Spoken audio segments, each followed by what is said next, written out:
वैसे तो आप अगर आम नागरिकों की चिंता करते हैं तो यह निश्चित रूप से ठीक है, लेकिन उसमें एक बात का ख्याल रखना पड़ेगा कि आपकी जो प्रिवेसी है उसका भी ख्याल सरकार रखे। प्रिवेसी के साथ कोई कोई छेड़छाड़ नहीं हो।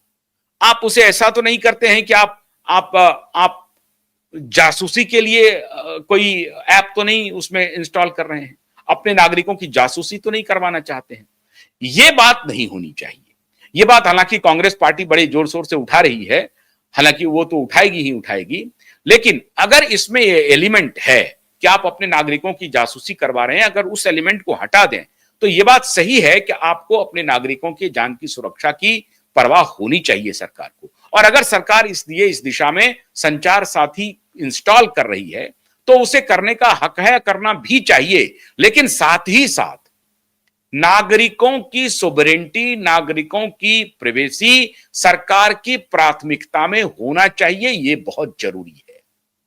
तो अब ये जो संचार साथी हो सकता है कि जीपीएस स्नूफिंग एक मोबाइल हैंडसेट से काम कर रहा हो सकता है कि एक लैपटॉप से काम किया जाता रहा हो, डेस्कटॉप से हो रहा हो, कोई ना कोई तो डिवाइस है जिस डिवाइस से जीपीएस स्नूफिंग को अंजाम दिया जा रहा था और इतना प्रिसिजन जीपीएस स्नूफिंग हो रही है। एयरपोर्ट, दिल्ली एयरपोर्ट के आसपास मैसेजिंग सिस्टम को फेल किया जा रहा है। तो दिल्ली एयरपोर्ट कितना वाइटल है, जहां से प्रधानमंत्री की यात्रा हो रही है, राष्ट्रपति की यात्रा हो रही है। हालांकि वो एक सेपरेट प्लेस होता है, लेकिन उसी एयरपोर्ट का हिस्सा है।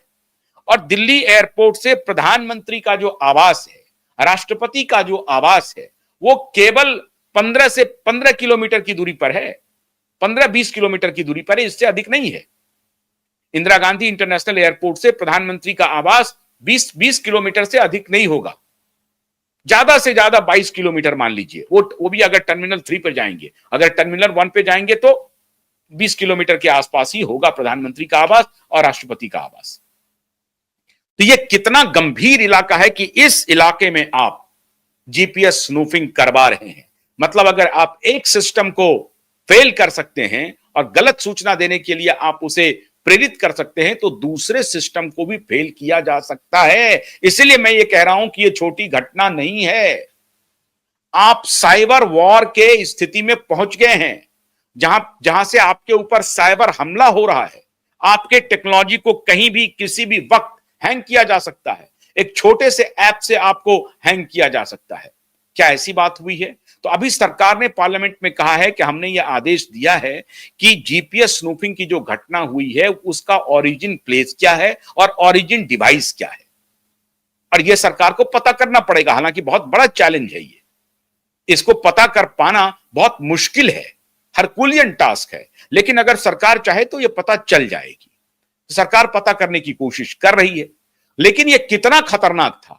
और इसीलिए मैंने कहा कि संघाई से अगर आप उसको अटैच करें और उसके बाद जो ये जीपीएस स्नूफिंग की घटना हुई है, निश्चित रूप से प्रधानमंत्री के ऊपर ऑल राउंड अटैक करने की प्लानिंग कोई ना कोई कर रहा है, और उसमें कोई ना कोई स्टेट एक्टर भी शामिल है, निश्चित रूप से शामिल है। और ये घटनाएं जब से अमेरिका और भारत के रिश्ते खराब हुए हैं, जब से ऑपरेशन सिंदूर की बात को मीडिएट करने की अमेरिका की बात को भारत ने रिजेक्ट किया है, तब से ये घटनाएं और बढ़ी हैं। ये घटनाएं और तब से बढ़नी शुरू हुई हैं जब भारत ने पाकिस्तान के न्यूक्लियर ठिकाने पर प्रिसिजन स्ट्राइक किया है। क्योंकि वो जो न्यूक्लियर ठिकाना है उसमें पाकिस्तान के न्यूक्लियर बम कम हैं, अमेरिका के न्यूक्लियर बम अधिक हैं। अमेरिका इससे बौखला गया है, अमेरिका विचलित हो गया है, अमेरिकी डीप स्टेट पागल हो गया है कि भारत इतना शक्तिशाली कैसे हो गया कि रात को किसी को खबर नहीं हुई हमारी खुफिया एजेंसी क्या कर रही थी, सीआईए क्या कर रही थी, उनकी एफबीआई क्या कर रही थी। ये सबके सब फेल हो गए। मोसाद को कोई जानकारी नहीं मिली, इजरायली खुफिया एजेंसी को कोई जानकारी नहीं मिली। इतना सीक्रेट ऑपरेशन कैसे हो गया? MI6 को कोई जानकारी नहीं मिली। अगर MI6 को जानकारी मिलती तो MI6 जरूर शेयर कर लिया होता CIA के साथ। लेकिन MI6 को भी जानकारी नहीं हुई, CIA को भी जानकारी नहीं हुई। अब आप याद कीजिए, एक बार नरसिम्हा राव जी न्यूक्लियर ब्लास्ट के लिए काम कर रहे थे, लेकिन लीक हो गया एक फोटोग्राफ लीक हो गया। सूचना तो छोड़ दीजिए, फोटोग्राफ ही शायद लीक हो गया। उनका न्यूक्लियर जो टेस्ट था वो रुक गया, अमेरिका ने दबाव दिया। 1998 में अटल बिहारी वाजपेयी ने न्यूक्लियर टेस्ट किया, कानों कान किसी को खबर नहीं हुई और डंके की चोट पर न्यूक्लियर टेस्ट किया और अमेरिका के सैंक्शन को झेला और कहा कि तुम्हारी कोई परवाह नहीं करते हैं। अभी जब अमेरिका ने एक्सेसिव टैरिफ लगाया, जो अपने आप में एक सैंक्शन ही है, समझिए 100% का टैरिफ लगा देना, 50% का टैरिफ लगा देना, ये पागलपना ही है। इसे आप सैंक्शन ही समझ लीजिए, जो 1998 में हुआ था उसी के प्रकार का की घटना है। तो जो 1998 में अटल बिहारी वाजपेयी की सरकार ने डंके की चोट पर सिक्रेसी के साथ बिना इंफॉर्मेशन को लीक किए हुए न्यूक्लियर बॉम्ब का टेस्टिंग किया, उसी तरीके से परमाणु बम का, अणु बम का परीक्षण कर लिया। उसी प्रकार से इस बार भारत ने ऑपरेशन सिंदूर में कानों कान किसी को खबर नहीं हुई। अगर खबर होती CIA को, तो आप पक्का मान के चलिए कि पाकिस्तान में ऑपरेशन सिंदूर को विफल किया जा सकता था, लेकिन नहीं हुआ। भारत ने 9 ठिकानों पर, और उसमें जो उनका सबसे इंपॉर्टेंट ठिकाना था, जहां पर उनका अणु बम का जो जखीरा रखा हुआ है, उसके मुहाने पर जाकर के भारत ने अटैक कर दिया। वहीं से स्थिति बहुत नाजुक हो गई और अमेरिका का डीप स्टेट पागल हो गया। ये खाली ट्रंप नहीं पागल हुए हैं, ट्रंप कुछ नहीं है अपने आप में, ट्रंप एक बिजनेसमैन है, एक राष्ट्रपति है, लेकिन उनका जो असली एडमिनिस्ट्रेशन है, असली जो सरकार है, वो वहां की डीप स्टेट है, वो खुफिया एजेंसी है, वो डिफेंस के और खुफिया एजेंसी के बीच का जो लोग हैं वो हैं, और फिर कॉर्पोरेट कॉन्ग्लोमरेट हैं जो अपना हित देखते हैं। तो उन सबका जो कोलैबोरेशन है वो पागल हो गया कि अरे ये क्या हो गया, भारत इतना शक्तिशाली हो गया जो अपने दुश्मन को कानों कान खबर नहीं होने दिया और उनके ऐसे ठिकाने पर वार कर दिया जहां हमारा बम वहां पर पार्क है। पाकिस्तान का जो वो इलाका है उसमें अमेरिका के कहे जा रहे हैं कि अमेरिका के बहुत सारे अणु बम पार्क किए हुए हैं, परमाणु बम वहां पर पार्क किया हुआ है। वो अमेरिका का परमाणु बम है, वो पाकिस्तान का नहीं है। और पाकिस्तान के भी जो परमाणु बम है उसमें भी अमेरिका का सहयोग है। अमेरिका ये नहीं चाहता है कि कोई देश इतना ताकतवर हो जाए जो उन्हें सामने से छाती पर आकर के चुनौती देना शुरू कर दे। मोदी ने वही चुनौती दे दिया, और जब मोदी ने इस ऑपरेशन सिंदूर में चुनौती दिया तो मोदी के खून के प्यासे हो गए ये लोग। इसीलिए संघाई में भी ट्राई किया, लेकिन हमारी खुफिया एजेंसी चाक चौबंद थी, पता चली और सुरक्षा में लग गए।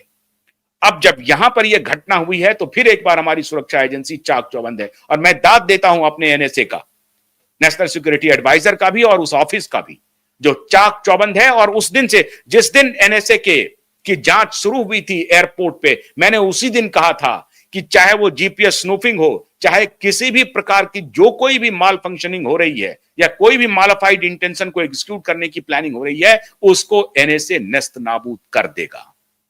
और NSA ने ये कर दिखाया।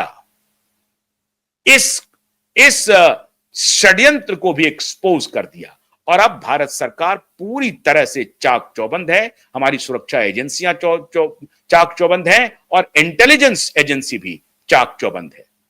आपको यह मानना पड़ेगा कि MI6 या CIA, ISI या मोसाद उससे कमतर नहीं है हमारी खुफिया एजेंसी। हां, उसमें भी कुछ गड़बड़ियां हैं, कुछ दलाल, कुछ इस तरह के गद्दार भी उसमें फंसे होते हैं, लेकिन अधिकतर लोग जो हैं वो देश के लिए मरने मिटने वाले लोग हैं, और वो लगातार अपने इंटेलिजेंस का, अपने हुनर का इस्तेमाल करते हैं, और वो लगातार कर रहे हैं और भारत को सुरक्षित रख रहे हैं। ये जो बात हुई है अभी संचार साथी की, उस पर मैं थोड़ा सा अभी सरकार को कहूंगा कि आप चलिए, जरूर ये इस ऐप को सबको डाउनलोड करना चाहिए, और सारी मोबाइल कंपनी को, क्योंकि ये डेटा सारा बाहर जा रहा था, तो पहले तो आपकी जिम्मेदारी है सरकार की कि जो कोई भी जो हमारे मोबाइल का डेटा है वो बाहर कैसे जाए, उसको जाने से कैसे रोका जाए, नंबर 1। और नंबर 2 कि हर नागरिक की, आम नागरिक की प्राइवेसी, व्यक्तिगत जो प्राइवेसी है उसको कैसे निजता, उसको कैसे आप प्रोटेक्ट करते हुए उसके सिक्योरिटी का काम करेंगे। ये एक चुनौती है सरकार के पास। अगर आप उसका स्पाइंग के लिए यूज करना शुरू कर देंगे तो ये अनुचित है, ये गलत है, ये नहीं होना चाहिए। और मैं समझता हूं कि सरकार इसको लेकर के निश्चित रूप से संवेदनशील होगी।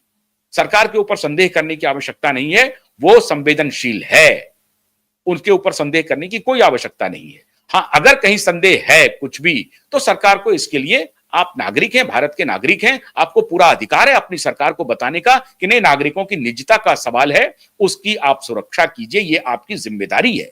आज आप हैं, कल आप नहीं रहेंगे, कल कोई और आ सकता है। तो ये ध्यान में रहे, क्योंकि हर कोई, हर पार्टी, हर व्यक्ति चिरकाल के लिए सत्ता में नहीं रहती है। तो हो सकता है आप ना करें, जो दूसरे आएंगे वो इस्तेमाल करने लगेंगे। तो इसका ध्यान रहना चाहिए, क्योंकि डेमोक्रेसी के लिए यह जरूरी है कि निजता का ख्याल जरूर होना चाहिए, लेकिन एट द सेम टाइम आपकी सिक्योरिटी की जिम्मेदारी सरकार की है, वरना हम आप ही चिल्लाएंगे कि सरकार क्या कर रही थी। अब जैसे हम लोगों ने कहा था कि ये जो डीजी यात्रा है, इसका सारा डेटा बाहर जा रहा है और ये बिल गेट्स का किया हुआ खेल है। हम लोगों ने उसका प्रतिकार किया। आज तक मैं एयर ट्रैवल करता हूं, डिजी यात्रा का उपयोग नहीं करता हूं, लेकिन वहां तो आपने उपयोग करना बंद कर दिया। लेकिन आप जिस दफ्तर में काम कर रहे हैं, वहां आते हैं, हाई राइज कैंपस है, बड़ा कैंपस है, वहां पर फेस डिटेक्शन कर दिया आपका। आप सोसाइटी में रहते हैं, बड़े सोसाइटी में, वहां पर फेस डिटेक्शन हो गया। तो ये सारा डेटा जा रहा है।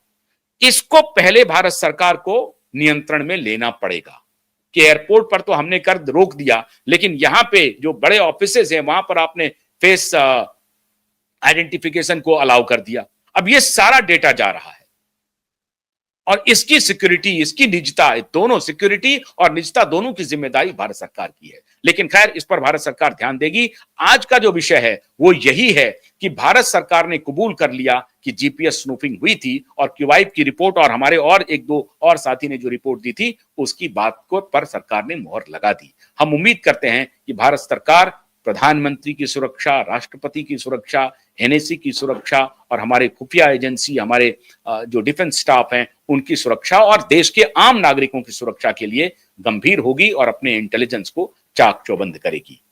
बहुत बहुत शुक्रिया। नमस्कार।